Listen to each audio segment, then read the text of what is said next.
बिस्मिल्लाहिर्रहमानिर्रहीम। बेला ऐं वण कुदरत जे तरफ़ां मिलियल फितरी हसीन निज़ारा आहिनि।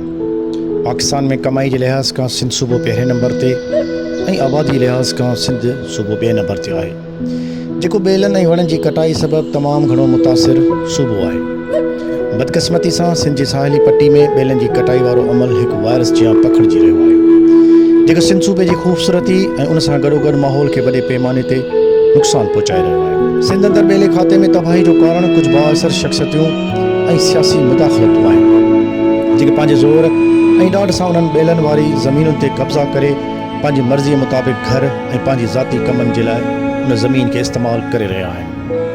डान अख़बार मुताबिक़ मोहनजोदड़ो एयरपोर्ट वेझो गाजी ॿेलो, जेको हिकु सरसब ऐं शादाद 100 एकड़नि जी एराज़ी ते पखिड़ियल हिकु झंगल आहे, जंहिंजो वॾो हिसो गैर क़ानूनी तौरु ज़मींदारनि जे कब्ज़े हेठि आहे, जिते उन्हनि पंहिंजा आस्थाना अॾिया आहिनि ऐं ॿेले जी ज़मीनुनि खे पंहिंजे मक़सद लाइ इस्तेमालु करे रहिया आहिनि। सिंध में ज़िले खैरपुर मीरस जे कचे वारे इलाइक़े में पिणु वॾी तेज़ी सां वणनि जी कटाई जारी आहे, जंहिंमें ॾिठो वियो आहे त अॼु खां 10 साल पहिरीं केनालनि जे पासनि ते जेके इंतिहाई तमामु वॾे तइदाद सां वण मौजूदु आहिनि, अॼु उते हिकु बि वण मौजूदु नाहे। उतां जे रहवासियुनि, कुझु बेलदारनि, दारोगनि, सरकारी मुलाज़िमनि पाण में मिली भगत करे उन्हनि जो ख़ात्मो करे छॾियो आहे। ॿेलनि ऐं वणनि जी कटाई सबबि सिंध में रेगिस्तानी एराज़ी काफ़ी हद ताईं वधी रही आहे। हुकूमत जे ॻणप वारी रिपोर्ट मूजिबि सिंध में वॾे पैमाने ते वणनि जी कटाई 1979 ऐं 2010 जे दौरान थी आहे, जंहिंमें हैदराबाद ऐं नवाबशह जे दरियाई इलाइक़े वारा ॿेला, सखर ऐं शिकारपुर तक़रीबन 0.72%, जॾहिं त लाड़काणो ऐं दादू खैरपुर में 2.93% ॿेला कटिया विया आहिनि।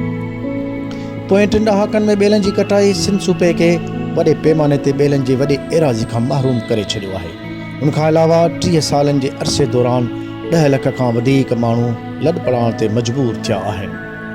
मौसमियाती ऐं आबोहवा जी तब्दीलियुनि जे करे सिंध सूबो शदीद मुतासिर थियो आहे ऐं गर्मी जो पद पिणु वधियो आहे। अक़वाम मुतहदा ऐं आलमी इदारा सिहत जे मयार मुताबिक़ कंहिं बि मुल्क जी टोटल एराज़ी मां तक़रीबन 25% एराज़ी ॿेलनि जो हुजणु ज़रूरी आहे, पर अफ़सोस पाकिस्तान में 18% खां बि घटि ॿेला आहिनि, जॾहिं त सिंध जी सूरत हाल तमामु बदतर आहे। अक्टूबर 2018 अख़बार जी हिकु रिपोर्ट मुताबिक़ 1,45,00,000 एकड़ एराज़ी गैर क़ानूनी कब्ज़नि हेठां आहे, जॾहिं त 70,000 एकड़ ज़मीन गैर क़ानूनी तौर ते अलाट पिणु कई वई आहे।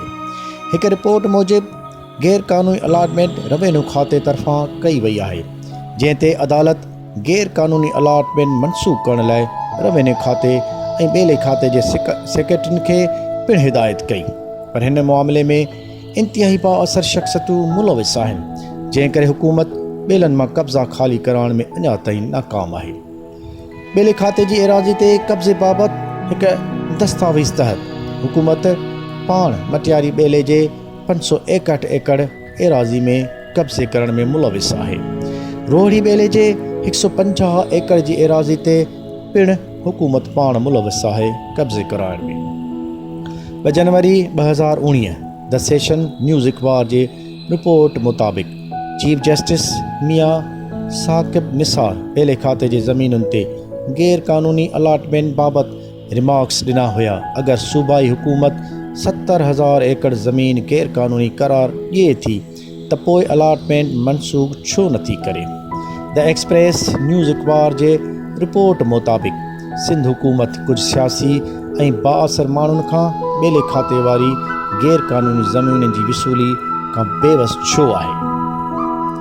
ॿेलनि जी हिफ़ाज़त ऐं वणनि जी कटाई न रुकजण ते सुप्रीम कोर्ट ऐं सिंध हाई कोर्ट हुकूमत सिंध सां नाराज़गी जो इज़हार पिणु कयो आहे। जेकॾहिं हुकूमत अञा बि गफ़लत जी निंड मां सुजाॻ न थींदी, सिंध में वणनि जी कटाई जी तेज़ रफ़्तार सिंध खे कुझु सालनि में ॿेलनि ऐं जंगलात जी एराज़ी खां महरूम करे छॾींदी, जंहिं करे सिंध हुकूमत खे ॿेले खाते जी एराज़ी मां वणनि जी कटाई खे रोकण जे लाइ मुनासिबु इक़दामात करण जी ज़रूरत आहे, जिन में ॿेलनि मां गैर क़ानूनी कटाई करण वारनि ऐं कब्ज़ा खोरनि ख़िलाफ़ सख़्त कार्रवाई करण जी इंतिहाई ज़रूरत आहे।